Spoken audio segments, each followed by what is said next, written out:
Hello students, स्वागत है आपका ग्लोरियल स्टडी पॉइंट क्लासेस में। मैं शिवम शर्मा। स्टूडेंट, आज हम क्लास 11th भौतिक विज्ञान यानी हिंदी मीडियम के लिए जो भौतिक विज्ञान का हमने सेकंड चैप्टर स्टार्ट किया था, उसमें हमने पहले मात्रागण मापन के कुछ कंसेप्ट पढ़े थे, जिसमें आपको मैंने मूल राशियां और व्युत्पन्न राशियों के बारे में बताया था। आज के इस वीडियो में हम पढ़ेंगे यथार्थता एवं परिशुद्धता, जो आपके लिए बहुत ज़्यादा इंपॉर्टेंट टॉपिक है। इसमें से आपको 1 या 2 नंबर के क्वेश्चन देखने को मिल जाएंगे और इसमें से एक न्यूमेरिकल आपका जो त्रुटि से आता है यानी एरर जिसे आप इंग्लिश में बोलेंगे, वो आपको न्यूमेरिकल पेपर में देखने को जरूर मिलता है। 1 या 2 नंबर में क्वेश्चन पूछा जाता है। तो आइए इस वीडियो में हम सारे कॉन्सेप्ट क्लियर कर लेते हैं। तो आइए, सबसे पहले हमारा टॉपिक है यथार्थता एवं परिशुद्धता। वीडियो स्टार्ट करने से पहले मैं आपसे कहना चाहूँगा कि आप अपने नोट्स जो आप बना रहे हैं वो बढ़िया तरीके से बनाएं, बिल्कुल अच्छे तरीके से। आपको जो डेफिनेशन मेरे द्वारा बताई जा रही है, बहुत शॉर्ट डेफिनेशन और बिल्कुल ईजिली आप उसे याद कर सकते हैं। ठीक है, तो चैनल पे नए हैं तो चैनल को सब्सक्राइब ज़रूर कर लें और वीडियो को जितना शेयर कर सकते हैं उतना शेयर कीजिए। ये वीडियो हिंदी मीडियम वालों के और इंग्लिश मीडियम वाले दोनों के लिए ही है, क्योंकि हिंदी मीडियम वालों के लिए तो हिंदी में ही समझना है और इंग्लिश मीडियम वालों को भी हिंदी में उसके कुछ वर्ड जानने होते हैं। तो और बेल आइकन को भी आप ज़रूर प्रेस करेंगे, जिससे आपको हर लेटेस्ट वीडियो का अपडेट मिलता रहेगा। तो आइए वीडियो को स्टार्ट करते हैं। ठीक है, यहाँ पे देखेंगे यथार्थता एवं परिशुद्धता। यथार्थता एवं परिशुद्धता को अगर आप इंग्लिश में जानें तो उसका नाम एक्यूरेसी और प्रिसीजन आता है। ठीक है, एक्यूरेसी में आपको क्या होता है वो मैं बता देता हूँ। यानी यथार्थता की हम बात करेंगे तो जैसा कि आपके सामने है, स्क्रीन पे आपको लिखा हुआ दिख रहा है, मैं इसको पढ़ के और लाइन करके अंडरलाइन करते हुए आपको समझा देता हूँ। यथार्थता किसी माप का वह मान है। ठीक है, आगे देखते हैं। यथार्थता किसी माप का वह मान है जो हमें यह बताता है कि किसी राशि का मापित मान उसके वास्तविक मान के कितना निकट है। यानी कह रहा है कि यथार्थता हमारी किसी माप का, यानी अगर हमने किसी चीज़ को नापा है यानी माप रहे हैं तो उसका जो मान निकल के आता है, तो हमें यथार्थता यह बताता है कि जो हमारे द्वारा मापी गई है राशि, वो उसके जो वास्तविक उसका जो रियल में जो मान होगा वो उसके कितने निकट है। मान लीजिए मैं आपको बता देता हूँ, ये एक बॉक्स है, इसको हमने 1 मीटर क्या करा है, नापा है। ठीक है, और अगर इसकी जो रियल मान जो होगा वो मान लीजिए 1.1 मीटर हुआ, तो आप इससे ये समझेंगे कि जो आपने इसका मान नापा है वो इसके कितने निकट पहुंच रहा है, यानी आपके नापने में कितनी एक्यूरेसी आपको दिखाई दे रही है। उसके बाद हम बात करेंगे टॉपिक, आपका अगला टॉपिक है हमारा परिशुद्धता। थोड़ा सा स्लाइड को ऊपर करते हैं बढ़िया तरीके से। इसके बाद हम त्रुटि के बारे में पढ़ेंगे, जो आपके बहुत मोस्ट इंपॉर्टेंट टॉपिक हैं। परिशुद्धता राशि का वह मान है, यानी जिसे आप इंग्लिश में प्रिसीजन बोलते हैं। परिशुद्धता राशि का वह मान होता है जो हमें यह बताता है कि हम किसी राशि को किस सीमा तक माप सकते हैं, यानी जो उसमें त्रुटि आ रही है। यानी जो चीज़ आपको पहले से, मान लीजिए किसी चीज़ को आपको नाप के दे दिया गया कि ये चीज़ 1 किलो की है, 10 किलो के, जो भी आपको मेज़रमेंट उसकी यानी माप बता दी गई है, तो आप उसे और किस हद तक सही तरीके से नाप सकते हैं, ये आपका क्या है, परिशुद्धता कहलाता है। ठीक है, मैंने अंडरलाइन आधी ही कर रखी है, क्यों? क्योंकि आगे का वर्ड मैं आपको ऐसी ओरल ही समझा दे रहा हूँ। ठीक है, तो परिशुद्धता आप समझ गए होंगे। यथार्थता और परिशुद्धता में यही अंतर है कि परिशुद्धता में क्या होता है, हम किसी भी माप को उसकी सीमा तक, यानी जितनी हद तक हम उसको नाप सकते हैं, वही आपका क्या हो जाएगा, परिशुद्धता हो जाएगा। और यथार्थता में क्या होता है कि जो मान हमें उसका रियल मान यानी वास्तविक मान उसका हमें दे रखा है, उसके हम कितना निकट तक पहुंच जाएंगे। और परिशुद्धता में क्या होता है, हम उसमें और कितना अच्छे तरीके से उसे क्या कर सकते हैं, नाप सकते हैं, यानी उसकी कितनी गहराई को हम और जान सकते हैं। ये चीज़ दोनों में यही डिफरेंस आपको देखने को मिलेगा। आगे हम बात करते हैं एरर की, यानी त्रुटि जिसे आप कहेंगे। त्रुटि क्या होता है, नाम से ही आपको पता चल रहा है, किसी चीज़ में क्या आ जाना, कमी आ जाना। यानी आपने 1 किलो या 2 किलो या 10 किलो या ग्राम में ले लें, किसी भी चीज़ को नाप रहे हैं, मीटर में ले लें, किसी भी चीज़ में ले लें, अगर आपने किसी चीज़ को नापा है तो आपके नापने में जो कमी आ जाएगी वही आपकी क्या होगी, त्रुटि हो जाएगी। मान लीजिए आपको एक बॉक्स दिया जाता है, ये बॉक्स में आपको सामने स्क्रीन पे दिखाई दे रहा होगा।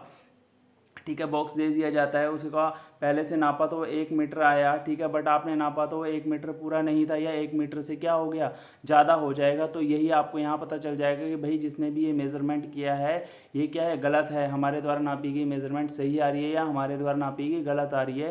तो जो दोनों के बीच में डिफरेंस आएगा उसी को हम क्या बोलते हैं, एरर बोलते हैं। यानी जो दोनों के बीच में अंतर आपको दिखाई देगा वही आपका क्या होगा, त्रुटि होगा। तो देखिए यहाँ पे किसी माप की अनिश्चितता को क्या कहते हैं, त्रुटि कहते हैं। यानी किसी चीज़ को जब आप नाप रहे हैं बात को समझेंगे तेज़ इसलिए बोल रहा हूँ मैं कि वीडियो ज़्यादा लंबा हो जाएगा तो फिर आप ज़्यादा लंबा वीडियो देखना पसंद नहीं करते हैं, इसलिए 10 से 15 मिनट की वीडियो में हम इन सब कॉन्सेप्ट को अच्छे से क्लियर कर लेंगे। तो किसी माप की अनिश्चितता को, निश्चितता का मतलब होता है उस चीज़ को डेफिनेट कर देना या फिक्स तरीके से बता देना।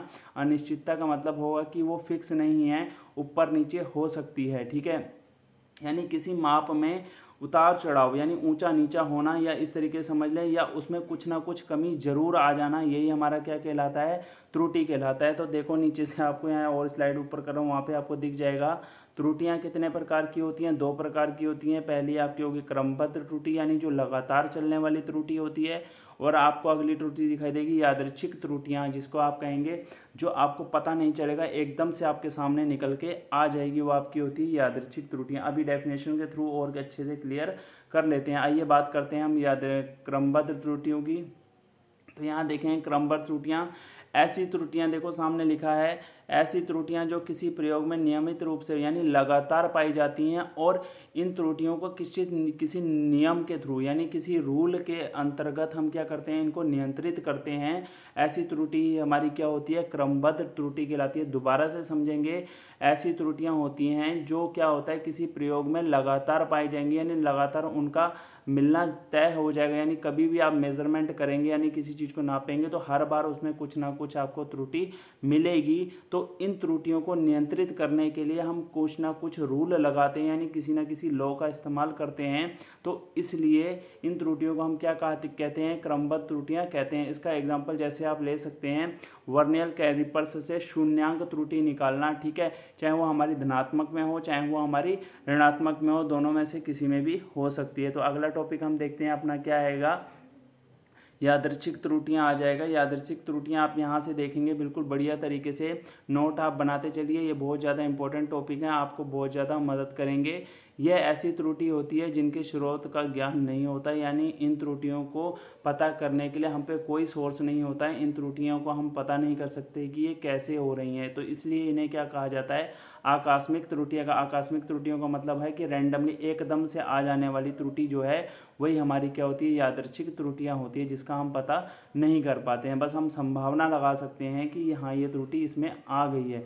देखो आगे लिखा भी है, संभवतः ये त्रुटियाँ या तो प्रेक्षक की लापरवाही से या बाह्य वातावरण के आंशिक परिवर्तन के कारण सामने आती हैं। कहने का मतलब है या तो ये होगा प्रेक्षक की लापरवाही से, जो इनका मेजरमेंट कर रहा है उसकी कमी से ही उसमें कुछ ना कुछ लापरवाही से ही क्या होगा, उसमें त्रुटि आएगी, या बाह्य वातावरण के जैसे ही वो संपर्क में आएगा तो उसमें क्या आ जाएगा, जिस चीज़ को मेजरमेंट हम कर रहे हैं बाह्य उसके वातावरण के संपर्क में आएगी तो उसमें कुछ ना कुछ कमी आपको देखने को मिल जाएगी। ठीक है, आगे हम बात करते हैं, देखो निरपेक्ष त्रुटि की। बहुत ही ज़बरदस्त टॉपिक है निरपेक्ष त्रुटि, जिसे इंग्लिश में एब्सोल्यूट एरर कहते हैं। ठीक है, एब्सोल्यूट एरर आप लिख लें, इंग्लिश वाले भी समझ लें इसे। ठीक है, एब्सोल्यूट एरर आपका क्या होगा, किसी यहाँ पे देखेंगे, हम बात करेंगे एब्सोल्यूट एरर की। किसी मापित राशि के वास्तविक मान तथा उसके प्रेक्षित मान के बीच का अंतर जो होता है वो प्रेक्षण की निरपेक्ष त्रुटि कहलाता है। यानी कहेंगे जो राशि का आप, मापित राशि का मतलब है जिस राशि को आपने क्या है नापा है, उसका जो वास्तविक मान होगा और जो आपके द्वारा नापा गया मान होगा, उन दोनों का जो बीच का जो अंतर होगा वही आपका क्या कहलाएगा, प्रेक्षण की क्या कहलाएगी, निरपेक्ष त्रुटि, यानी जिसे एब्सोल्यूट एरर कहेंगे। रियल में जो आपकी एरर आ रही है वही आपका क्या होगा, निरपेक्ष त्रुटि होगा। किसी दोबारा से पढ़ लेते, किसी मापित राशि को, मापित राशि का मतलब है जो राशि आपने नाप ली है उसका जो वास्तविक मान है उसको अपने नापे हुए मान, जो आपने मान नापा है उन दोनों में जो आपको अंतर दिखाई देगा वही आपका क्या होगा, निरपेक्ष त्रुटि होगा। ठीक है, आगे बात करते हैं और टॉपिक को देखते हुए।